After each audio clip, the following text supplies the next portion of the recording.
Hello students, आपका स्वागत है आपके अपने चैनल जीके मैथमेटिक्स क्लासेस में। आज हम बात करेंगे 10th क्लास की फिजिक्स के चैप्टर लाइट के बारे में। इस चैप्टर पर हम पहले भी एक वीडियो बना चुके हैं जिसमें हमने प्रकाश के बारे में बात की थी और हमने प्रकाश के कुछ पॉइंट्स डिस्कस किए थे। साथ ही साथ हमने गोली दर्पण के बारे में बात की थी। इसी के सीक्वेंस में आगे चलते हैं।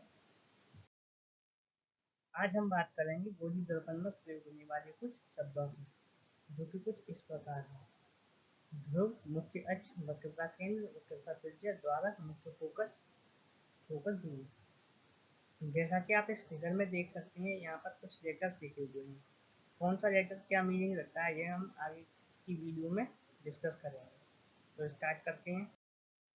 सबसे पहले हम बात करते हैं ध्रुव। ध्रुव क्या है? गोलीय दर्पण के परावर्तक पृष्ठ के केंद्र को दर्पण का ध्रुव कहते हैं। यह दर्पण के पृष्ठ पर स्थित होता है। इसे हम प्रायः पी अक्षर से निरूपित करते हैं। जैसा कि आप ये फिगर में देख सकते हैं, ये यहाँ पर एक हमने अवतल दर्पण का एग्जाम्पल लिया है। ये अवतल दर्पण में यह परावर्तक पृष्ठ है। ये जो आप ब्लू कलर की लाइन देख रहे हैं, इसका दर्पण के ऊपर यह परावर्तक पृष्ठ है और परावर्तक पृष्ठ का केंद्र इसके बीच में सेंटर में ये यहाँ पर जो पॉइंट होगा, ये हमारा पोल होगा। पोल मीन्स ये हमारा ध्रुव है। आगे चलते हैं। अब हम बात करते हैं मुख्य अक्ष की। मुख्य अक्ष बेसिकली गोलीय दर्पण के ध्रुव तथा वक्रता त्रिज्या से गुजरने वाली एक सीधी रेखा को मुख्य अक्ष कहते हैं। मुख्य अक्ष दर्पण के ध्रुव पर अभिलंब है। देखते हैं फिगर की सहायता से। जैसा कि आप इस फिगर में देख सकते हैं, यहाँ पर ये जो ब्लू कलर की लाइन दिख रही है, बिल्कुल सेंटर से जाती हुई ये ब्लू कलर की लाइन, यही हमारा मुख्य अक्ष है। जैसा कि ये वाला जो रेड पॉइंट है, ये रेड डॉट दिख रहा है आपको, जो ये इस पॉइंट को और ध्रुव को मिलाने वाली, ध्रुव पी को मिलाने वाली रेखा मुख्य अक्ष कहलाती है। ये जो पॉइंट हमने यहाँ पर जो मार्क किया है, ये वक्रता केंद्र है। इसके बारे में हम आगे डिस्कस करेंगे। इसकी वक्रता केंद्र के आधार पर इसकी एक परिभाषा और बन जाती है। वक्रता केंद्र और ध्रुव को मिलाने वाली रेखा को मुख्य अक्ष कहते हैं। चलिए आगे चलते हैं।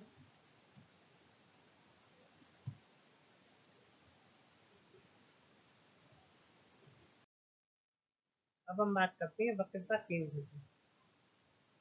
वक्रता केंद्र बेसिकली गोलीय दर्पण का परावर्तक पृष्ठ एक गोले का भाग है। इस गोले का केंद्र गोलीय दर्पण का वक्रता केंद्र कहलाता है और इसे हम सी अक्षर से निरूपित करते हैं। जैसा कि हम फिगर में देखते हैं, फिगर में हम यहाँ पर देख रहे हैं, ये एक अवतल दर्पण का एग्जाम्पल लिया है हमने। ये अवतल दर्पण मान लीजिए ये एक सर्किल का मीन्स यह एक स्फीयर का, एक गोले का इतना भाग है।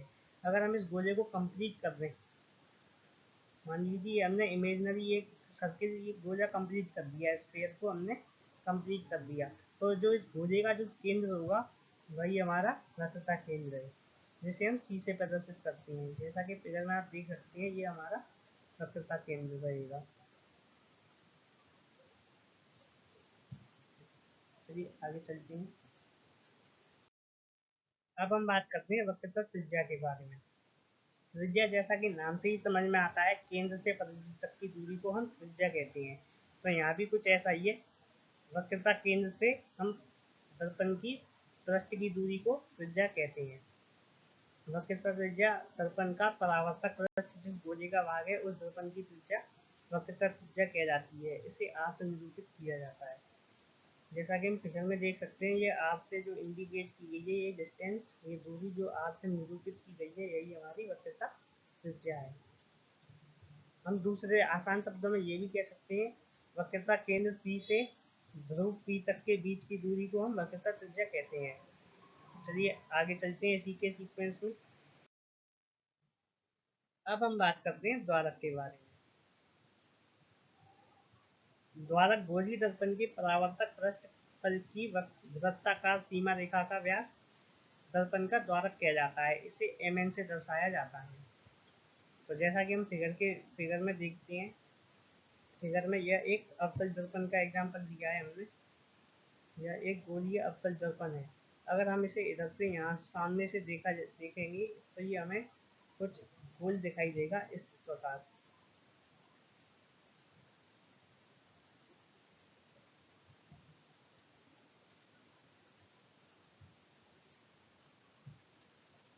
सामने से देखने पर यह हमें एक वृत्त के समान दिखाई देगा।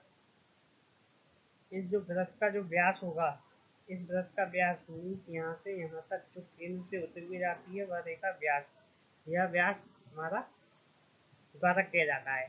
इसे हम mn से प्रदर्शित करते हैं।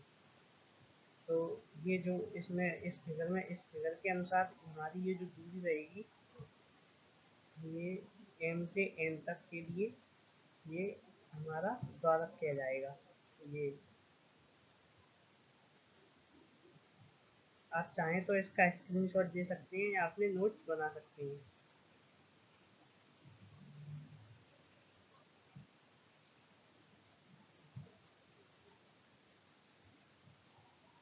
आगे चलते हैं।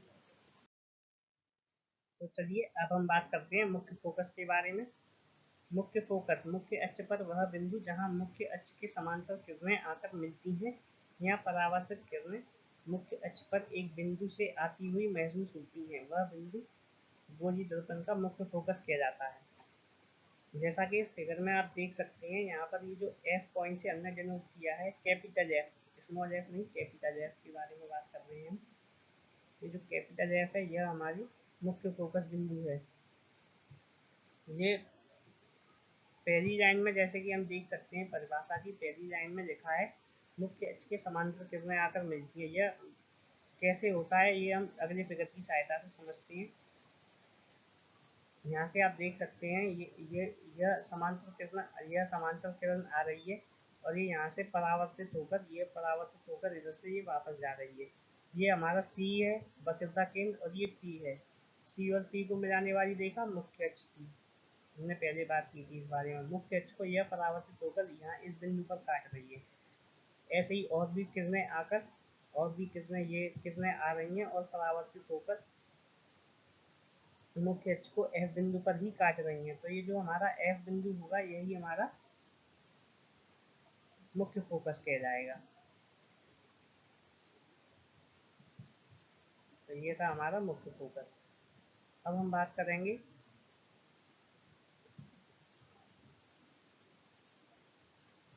अब हम अब हम बात करते हैं फोकस दूरी के बारे में। जैसा कि नाम से ही समझ में आ रहा है फोकस दूरी, अर्थात हम कह सकते हैं, नाम से ही समझ सकते हैं कि फोकस बिंदु से दर्पण के ध्रुव के बीच तक की दूरी को हम फोकस दूरी कहते हैं। परिभाषा देखते हैं। गोलीय दर्पण के ध्रुव तथा मुख्य फोकस के मध्य की दूरी फोकस दूरी कहलाती है। इसे अक्षर स्मॉल एफ द्वारा निरूपित करते हैं। अब हम देखते हैं वक्रता त्रिज्या और फोकस दूरी में क्या संबंध होता है। छोटे द्वारक के गोलीय दर्पणों के लिए वक्रता त्रिज्या फोकस दूरी की दोगुनी होती है। हम इस संबंध को r बराबर 2f द्वारा व्यक्त करते हैं। यहाँ पर लिखा है वक्रता त्रिज्या फोकस दूरी की दोगुनी होती है। तो हम यहाँ से ये भी कह सकते हैं फोकस दूरी वक्रता त्रिज्या की आधी होती है, means f is equal to r/2। अब हम फिगर की सहायता से देखते हैं ये बेसिकली होती क्या है। जो ये हमारा एफ पॉइंट जो हमने यहाँ पे ये डिनोट किया है, एफ पॉइंट और ये हमारा ध्रुव पी है। इसके जो बीच की डिस्टेंस ये हमने स्मॉल एफ से दिखाई है यहाँ पर, यही हमारी फोकस दूरी कहलाती है। तो ये थी हमारी फोकस दूरी। अब हम बात करते हैं प्रतिबिंब की। प्रतिबिंब वहाँ बनता है जिस बिंदु पर कम से कम दो परावर्तित किरणें प्रतिच्छेदित होती हैं या प्रतिच्छेदित होती ही प्रतीत होती हैं। प्रतिबिंब दो प्रकार का होता है, वास्तविक एवं आभासी प्रतिबिंब। वास्तविक प्रतिबिंब तब बनता है जब प्रकाश की किरणें वास्तव में प्रतिच्छेदित होती हैं, और आभासी प्रतिबिंब तब बनता है जब प्रकाश की किरणें प्रतिच्छेदित होती हुई प्रतीत होती हैं, वास्तव में प्रतिच्छेदित नहीं होती। वास्तविक प्रतिबिंब को हम पर्दे पर प्राप्त कर सकते हैं, आभासी प्रतिबिंब को हम पर्दे पर प्राप्त नहीं कर सकते।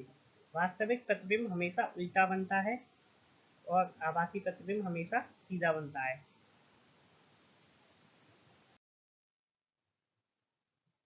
अभी हमने बात की प्रतिबिंब की, अब हम इसी के सीक्वेंस में देखते हैं समतल दर्पण द्वारा प्राप्त प्रतिबिंब, अर्थात समतल द्वारा प्रतिबिंब कैसे बनता है, हम इसमें उसके बारे में डिस्कस करेंगे। जैसा कि आप इस फिगर में देख सकते हैं, यहाँ पर ये हमने एक समतल दर्पण दिया है। यह एक समतल दर्पण है जिससे u दूरी पर कोई एक वस्तु ए बी रखी हुई है। अब यहाँ से हम देखते हैं ए बी से एक यह प्रकाश की किरण जा रही है और ये टकराकर इसी रास्ते वापस लौट आती है। ए पॉइंट से एक और प्रकाश की किरण जाती है और जो कि यहाँ से इस बिंदु से टकराकर ये वापस परावर्तित होकर लौट जाती है। अब हम इसी किरण को जो परावर्तित होकर ये इस दिशा में लौट गई, अब हम इसको अगर यदि पीछे एक्सटेंड करें, मीन्स इसको पीछे अगर हम पीछे तक एक्सटेंड कर कर ले जाएं और इस वाली ये पहली वाली किरण को भी हम पीछे एक्सटेंड कर कर ले जाएं, तो ये एक दूसरे को ए डैश पॉइंट पर काटती हैं।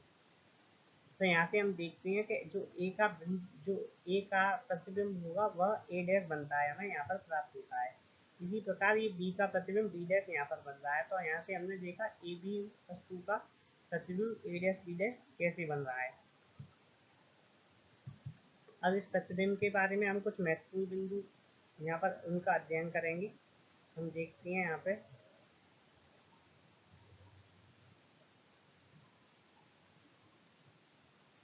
समतल दर्पण द्वारा जो प्रतिबिंब बनता है वह आभासी एवं सीधा होता है।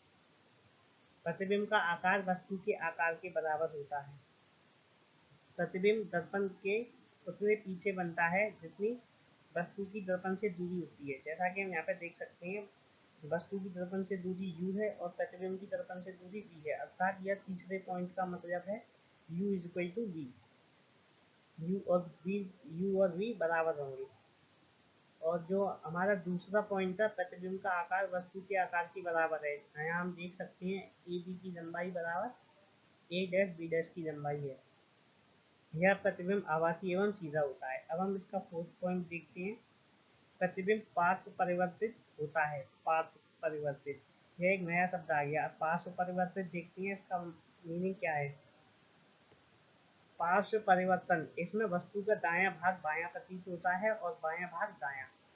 मीन्स जैसा कि हम मिरर में देखते हैं, मिरर में आपके जो राइट हैंड पे जो चीज़ होती है वो आपको लेफ्ट हैंड पे दिखाए, मीन्स आपका राइट हैंड होता है वो मिरर में आपका लेफ्ट हैंड बन जाता है।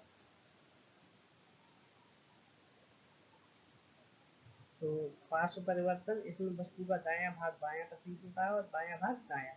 आगे चलते हैं। तो जैसा कि हमने समतल दर्पण में देखा प्रतिबिंब कैसे बनता है, इसी की सीक्वेंस में आगे चलते हुए अब हम देखते हैं अवतल दर्पण के किरण आरेख बनाने के कुछ नियम।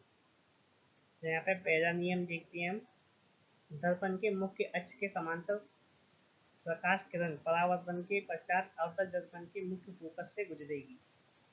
जैसा कि हम यहाँ फिगर से देख सकते हैं, यह मुख्य अक्ष है सी पी, यह मुख्य अक्ष है सी पी, सी से लेकर पी तक ये मुख्य अक्ष हमने मार्क कर दिया है यहाँ पर। और जैसा कि हम देख सकते हैं इसके समांतर यह किरण आ रही है और यह इस बिंदु से परावर्तित होने के बाद ये इस प्रकार लौट जाती है। अब हम देखते हैं यह जो मुख्य अक्ष को यहाँ इस बिंदु पर काट रही है, यह हमारा फोकस बिंदु होगा। तो यहाँ से हमने देखा कि दर्पण के मुख्य अक्ष के समांतर जाने वाली किरण अवतल दर्पण के मुख्य फोकस से होकर गुजरती है। आगे चलते हैं। तो अब हम इसका सेकंड पॉइंट डिस्कस करते हैं। अवतल दर्पण के मुख्य फोकस से गुजरने वाली किरण परावर्तन के पश्चात मुख्य अक्ष के समांतर निकलेगी। जैसा कि हम फिगर में देखते हैं, फिगर में हम देख रहे हैं यहाँ से मुख्य फोकस से यह किरण आ रही है, यह किरण मुख्य फोकस से होकर जा रही है और ये यहाँ से इस बिंदु से परावर्तित होकर यह मुख्य अक्ष के समांतर वापस चली जाती है। तो यहाँ से हमने देखा ये पहले वाले पॉइंट में क्या था, समांतर मुख्य अक्ष के समांतर किरण आ रही थी और फोकस से होकर गुजर रही थी। और ये बिल्कुल उसका उल्टा है, यहाँ पर फोकस से किरण आ रही है और परावर्तन के पश्चात मुख्य अक्ष के समांतर वापस जा रही है। तो ये था हमारा दूसरा नियम। अब हम तीसरे नियम के बारे में बात करते हैं। तीसरा नियम कहता है अवतल दर्पण की वक्रता केंद्र से गुजरने वाली किरण परावर्तन के पश्चात उसी दिशा में वापस परावर्तित हो जाती है। तो फिगर के माध्यम से देखते हैं हम। यहाँ पे हम देख रहे हैं यह अवतल दर्पण के वक्रता केंद्र से होते हुए जा रही है, सी से होते हुए जा रही है, और यहाँ से ये परावर्तन के पश्चात इसी बिंदु से वापस लौट आती है। तो इसमें बस इतना ही है, आपको बस इतना ध्यान रखना है सी से होकर जाने वाली किरण सी से होकर ही वापस लौट के जाती है, सी पर ही परावर्तित होती है। बस इतना आपको याद रखना है। अवतल दर्पण के वक्रता केंद्र सी से गुजरने वाली किरण परावर्तन के पश्चात उसी दिशा में वापस परावर्तित हो जाती है। आगे चलते हैं। अब हम बात करते हैं फोर्थ पॉइंट की। अवतल दर्पण के बिंदु P की ओर मुख्य अक्ष से तिर्यक दिशा में आपतित किरण तिर्यक दिशा में ही परावर्तित हो जाती है। आपतित तथा परावर्तित किरणें आपतन बिंदु पर मुख्य अक्ष से समान कोण बनाती हैं। इनमें इसको फिगर के माध्यम से समझते हैं। जैसा कि हम देख रहे हैं यहाँ पर यह तृतीयक दिशा में P बिंदु पर सीधे पोल पर टकरा रही है यह किरण, और यह P बिंदु से परावर्तित होने के बाद यह इस दिशा में लौट जाती है परावर्तन के पहले नियम का पालन करते हुए, जिसमें हमने कहा था जो आपतन कोण का मान होता है और परावर्तन कोण का मान बराबर होता है। तो यह परावर्तन के पहले नियम का पालन करते हुए लौट गई, परावर्तित हो गई। तो अब हम बात आगे चलते हैं। अब हमने अभी बात की अवतल दर्पण के किरण आरेख के बारे में। अब हम इसी के सीक्वेंस में आगे चलते हुए देखते हैं अवतल दर्पण द्वारा बिंब की विभिन्न स्थितियों के लिए बने प्रतिबिंब। मीन्स अवतल दर्पण पर कैसे कैसे हम प्रतिबिंब प्राप्त करते हैं, हम उसके बारे में डिस्कस करते हैं।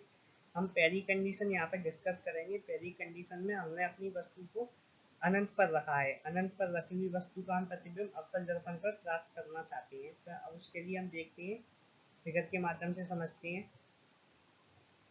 अनंत से आने वाली किरणें हमेशा समांतर होती हैं। तो यहाँ से हमने जो अभी पहला नियम डिस्कस किया था उसके अनुसार ये अब समांतर किरण आकर परावर्तित होकर फोकस पर टकराती है, और ये दूसरी वाली ये किरण आकर ये बी बिंदु से चलने वाली किरण यहाँ से परावर्तित होकर ये भी एफ बिंदु पर टकराती है। तो यहाँ से एफ बिंदु पर ये दोनों किरणें एक दूसरे को प्रतिच्छेदित कर रही हैं। दोनों को प्रतिच्छेदित करने पर हमें यह एक बिंदु आकार का प्रतिबिंब प्राप्त होगा। ये जो हमारा एफ बिंदु पर ये जो एफ पॉइंट पर जो छोटी सी बिंदु आकृति दिख रही है, यही हमारा वस्तु ए बी का प्रतिबिंब है। अब हम इसको एक टेबल के माध्यम से, टेबल की हेल्प से समझने की कोशिश करेंगे।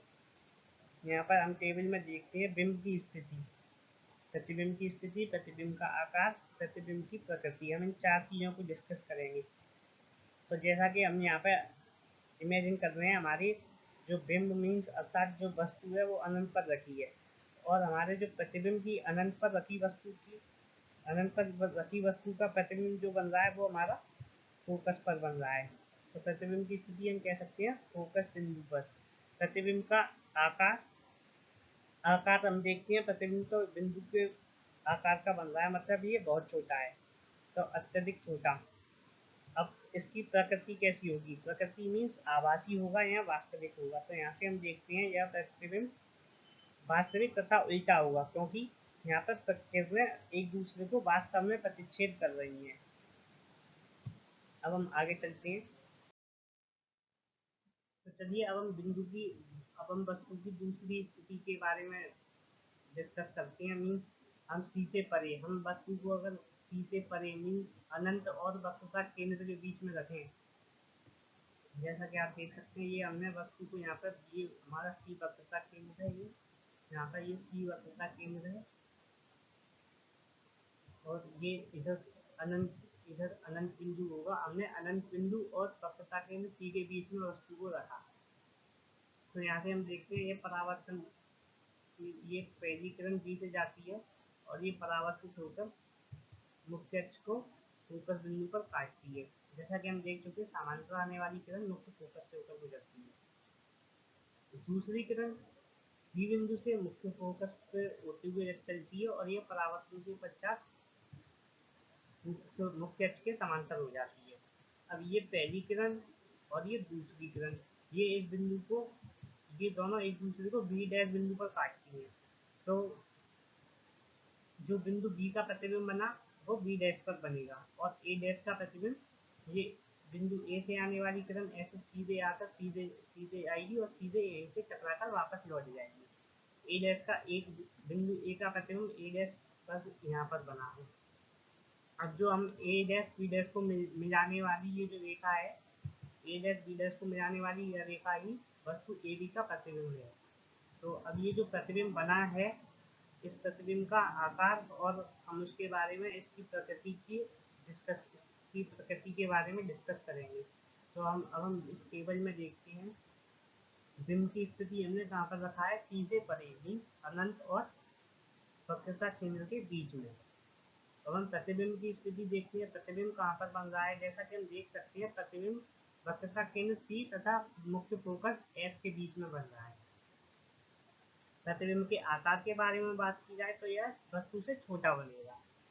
यदि हम प्रतिबिंब की प्रकृति की बात करें तो जैसा कि हम देख रहे हैं यहाँ पर बी बिंदु पर किरणें एक दूसरे को वास्तव में प्रतिच्छेद कर रही हैं, एक दूसरे को वास्तव में प्रतिच्छेद कर रही है। इसका मतलब हमारा जो प्रतिबिंब होगा यह वास्तविक होगा तथा उल्टा बनेगा। वास्तविक प्रतिबिंब हमेशा उल्टा बनता है। तो चलिए आगे चलते हैं। तो अब हम बात करते हैं जब वस्तु वक्रता केंद्र सी पर रखी हो तो उसका प्रतिबिंब कैसे बनेगा, किस प्रकार बनेगा। तो जैसा कि हम यहाँ फिगर में देखते हैं हमारी ये सी वक्रता केंद्र है और वस्तु ए भी वक्रता केंद्र सी पर ही स्थित है। तो अब हम देखेंगे यहाँ से डी बिंदु से एक किरण जाती है और परावर्तन के मुख्य अक्ष के समांतर किरण जाती है और परावर्तित होकर मुख्य फोकस से गुजरती है। जैसा कि हमने पहले किरण आरेख वाले पहले नियम में देखा था, बी अक्ष से जो किरण जा रही है यह मुख्य अक्ष के समांतर है, तो यह परावर्तित होकर फोकस से गुजरेगी। अब हम देखते हैं जो किरण आरेख का दूसरा नियम था उसके अनुसार जो फोकस से गुजरने वाली किरण मुख्य अक्ष के समांतर जा रही थी। तो यहाँ पर हम देखते हैं यह दूसरी किरण मुख्य फोकस से होकर गुजर रही है और यह यहाँ से परावर्तन के पश्चात मुख्य अक्ष के समांतर हो गई। अब ये पहली किरण जो परावर्तित होकर आई है और ये दूसरी किरण जो अब परावर्तित होकर जा रही है एक दूसरे को बी डैश बिंदु पर काटती है। तो यहाँ पे हमने देखा जो वस्तु ए बी है उसका प्रतिबिंब ए डैश बी डैश वक्रता केंद्र पर ही बन रहा है। ये जो प्रतिबिंब ए डैश बी डैश बनेगा यह वक्रता केंद्र पर ही बनेगा। तो अब हम इसकी इस बिंब के बारे में और इसकी प्रकृति के बारे में डिस्कस करते हैं। जो हमारा जो बिंब की स्थिति है वह कहाँ पर है, जैसा कि हम देख सकते हैं जो बिंब की स्थिति है वह वक्रता केंद्र सी पर है। अब इसके प्रतिबिंब की स्थिति क्या है, वो भी वक्रता केंद्र सी पर है। प्रतिबिंब का आकार, प्रतिबिंब का आकार जैसा कि हम यहाँ पर देख सकते हैं लगभग लगभग वस्तु के बराबर की साइज का ही है। तो जो प्रतिबिंब का आकार होगा वह वस्तु के बराबर साइज का ही बनेगा। मतलब जो वस्तु का साइज और जो प्रतिबिंब का साइज होगा वह सेम होगा, दोनों बराबर होंगे। अब हम यदि प्रतिबिंब की प्रकृति के बारे में बात की जाए तो जैसा कि हम देख सकते हैं प्रतिबिंब जो है उल्टा बन रहा है। फिगर में जो प्रतिबिंब है वस्तु ए बी का वह उल्टा बन रहा है और जो उल्टा प्रतिबिंब होता है वह हमेशा वास्तविक प्रकृति का होता है। तो प्रतिबिंब की प्रकृति हमने देखी वास्तविक तथा उल्टी है। आगे चलते हैं। तो अब हम बात करेंगे जब वस्तु सी तथा एफ के बीच रखी हो, अर्थात वक्रता केंद्र तथा मुख्य फोकस के बीच रखी हो। तो जैसा कि हम यहाँ फिगर में देखते हैं वस्तु ए बी सी और सी तथा एफ के बीच में रखी है, मतलब वक्रता केंद्र और मुख्य फोकस के बीच में रखी है। हम देखते हैं बी बिंदु से मुख्य अक्ष के समांतर किरण जाती है, परावर्तित होकर मुख्य फोकस बिंदु से गुजरती है। बी बिंदु से दूसरी किरण गुजरती है, वह फोकस से होकर जाती है और मुख्य परावर्तित होकर मुख्य अक्ष के समांतर हो जाती है। अब हम यहाँ पर देखते हैं पहली परावर्तित किरण आ रही है और यह दूसरी परावर्तित किरण जा रही है। ये दोनों एक दूसरे को बिंदु बी डैश पर काटती हैं।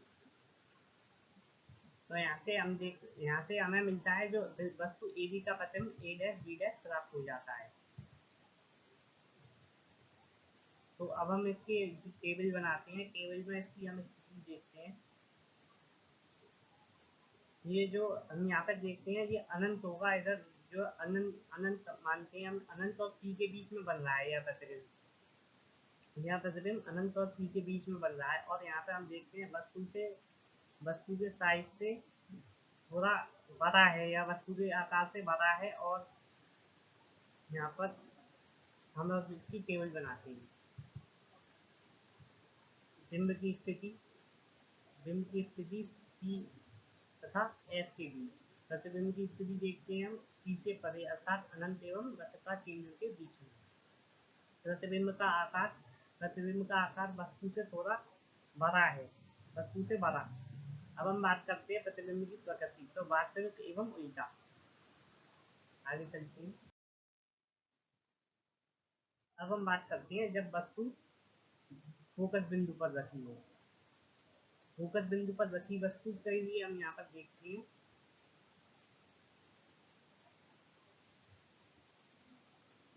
यहाँ पर हम देखते हैं फोकस बिंदु पर वस्तु रखी हुई है। फोकस बिंदु से भी यह वस्तु ए की रखी है। यहाँ से हम देखते हैं एक प्रकाश की किरण इस प्रकार चलती है और यह यहाँ से परावर्तित होकर फोकस बिंदु से ही गुजर जाती है। और दूसरी किरण यहाँ से इमेजिन करते हैं, यहाँ से यह सी अक्ष के सी बिंदु वक्रता केंद्र सी से ए की ओर चलते हुए इसके अनुदिश इधर ई से टकराकर उसी दिशा में वापस लौट जाती है। वापस इसलिए लौट जाती है क्योंकि यह यहाँ पर ई बिंदु पर लंबवत आ रही है।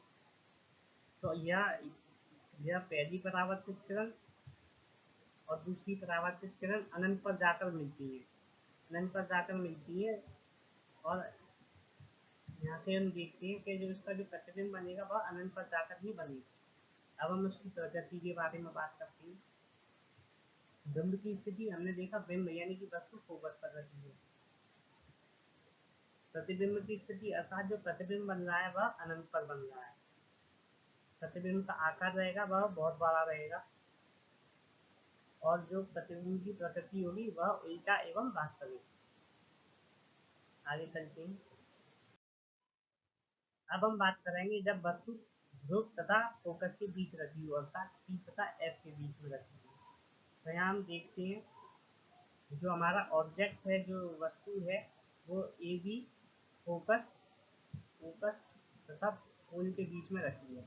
तो यहाँ से हम देखते हैं जो पहली एक रे आती है सी और सी ए के अनुदिश यह यहाँ से ई से टकराती है और इसी दिशा में वापस लौट जाती है।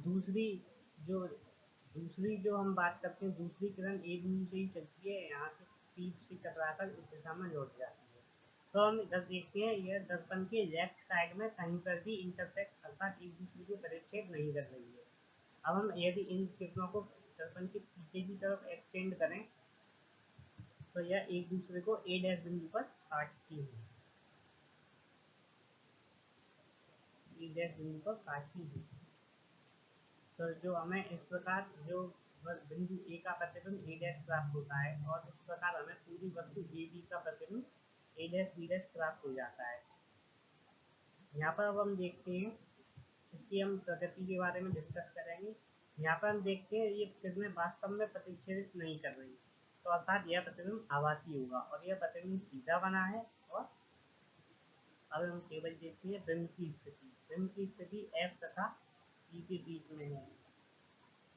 अब हम प्रतिबिंब की स्थिति के बारे में बात करें तो यह दर्पण के पीछे बन रहा है और प्रतिबिंब का आकार वस्तु से विविध बड़ा है और प्रतिबिंब की जो प्रकृति है वह आभासी तथा सीधा है। तो चलिए आगे चलिए। हमने अब तक प्रतिबिंब की विभिन्न अब तक दर्पण पर वस्तु और उसकी विभिन्न प्रतिबिंब की स्थितियों के बारे में बात की। तो आपको एग्जाम के लिए सिर्फ आपको यह फिगर याद रखनी है और यह टेबल याद रखनी है जिसमें हम बिंब की स्थिति, प्रतिबिंब का आकार तथा प्रतिबिंब की प्रकृति के बारे में डिस्कस कर चुके हैं पहले। तो पहली अनंत पर रखी वस्तु का प्रतिबिंब हमने देखा था, फोकस पर बिंदु साइज का बना था, उसका आकार अत्यधिक छोटा था और उसकी प्रकृति वास्तविक तथा उल्टी थी। सी से परे अर्थात अनंत तथा वक्रता केंद्र के बीच में रखी वस्तु का जो प्रतिबिंब था वह फोकस तथा केंद्र के बीच में था, उसके प्रतिबिंब का आकार छोटा था और प्रतिबिंब की स्थिति वास्तविक तथा उल्टी थी। केंद्र पर रखी वस्तु का प्रतिबिंब वक्रता केंद्र पर भी बन रहा था और प्रतिबिंब का जो आकार था वह वस्तु के समान साइज का था और जो प्रतिबिंब की प्रकृति थी वह वास्तविक तथा उल्टी थी। केंद्र तथा फोकस पर रखी वस्तु का प्रतिबिंब सी से परे अर्थात अनंत तथा केंद्र के बीच में ही बना था। प्रतिबिंब का आकार हमने देखा था उससे वस्तु से बड़ा था और जो उसकी प्रकृति थी प्रतिबिंब की वह वास्तविक तथा उल्टी थी। फोकस पर रखी वस्तु का प्रतिबिंब अनंत पर, प्रतिबिंब का आकार अत्यधिक बड़ा और वस्तु की प्रतिबिंब की प्रकृति वास्तविक तथा उल्टी रहेगी। अब हम बात करते हैं दर्पण की स्थिति P तथा F के बीच में थी। तो क्या था, दर्पण के पीछे वस्तु का प्रतिबिंब बन रहा था, प्रतिबिंब का आकार बड़ा था और उसकी प्रकृति आभासी तथा सीधा प्रतिबिंब था। अब यहाँ पर हम देखते हैं अनंत पर आपको बस एग्जाम के लिए यह टेबल याद रखनी है। अब हम यहाँ पे देखते हैं पहले केस मीन्स अनंत से जब हम वस्तु को फोकस पर लाते जाएंगे तो वस्तु का वास्तविक और उल्टा प्रतिबिंब ही प्राप्त होगा। जब हम वस्तु को P तथा F के बीच रखेंगे तभी आभासी तथा सीधा प्रतिबिंब प्राप्त होता है। आगे चलिए अब हम बात करेंगे अवतल दर्पण के उपयोग के बारे में। अवतल दर्पण कहाँ कहाँ यूज किया जाता है। सामान्यतः टॉर्च, सर्चलाइट तथा वाहनों के हेडलाइट में, दंत विशेषज्ञ द्वारा दांतों को देखने में और चेहरे का बड़ा प्रतिबिंब देखने के लिए शेविंग मिरर में और सौर बत्तियों में सूर्य के प्रकाश को केंद्रित करने के लिए। तो ये था आज हमने अवतल दर्पण के बारे में और उसके उपयोग के बारे में और उस पर किस प्रकार हम जो प्रतिबिंब प्राप्त करते हैं इस बारे में डिस्कस किया। इसी प्रकार की और भी वीडियोस देखने के लिए हमारे चैनल को सब्सक्राइब करें। आप सभी का बहुत बहुत धन्यवाद।